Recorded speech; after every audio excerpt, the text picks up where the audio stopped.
বিসমিল্লাহির রহমানির রহিম। আসসালামু আলাইকুম।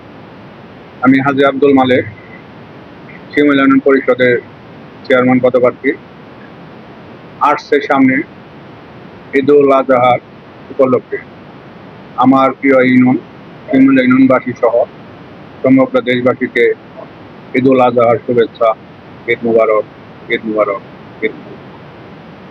আমি চাই এই ঈদুল আজহার ধর্মপ্রাণ মুসলমান ভাই এবং বোনেরা একত্রিত হয়ে ঈদুল আজহা ঈদ উদযাপন করবে, ইংল্যান্ডবাসী সহ সারা দেশবাসী এবং সারা দেশে যে ঈদুল আজহা উপলক্ষে গর্ভবতী মানুষ যারা গন্তব্যে পৌঁছানোর জন্য রওনা হবে, আমি চাই তাদের এই গন্তব্যে পৌঁছানো, এই রাস্তাঘাটের সমস্ত বিপদ আপদ থেকে যেন আল্লাহ পাক তাদেরকে সহি সালামতে যার যার গন্তব্যে পৌঁছানোর মতো তৌফিক আল্লাহ পাক দেন।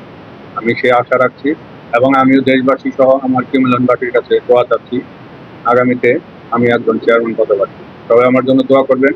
আবারও আপনাদের সকলের সুস্বাস্থ্য মঙ্গল কামনা করে আবারও অগ্রিম ঈদ মোবারক জানিয়ে আমি আমার কথা ঠিক করি। ঈদ মোবারক, ঈদ মোবারক, ঈদ মোবারক।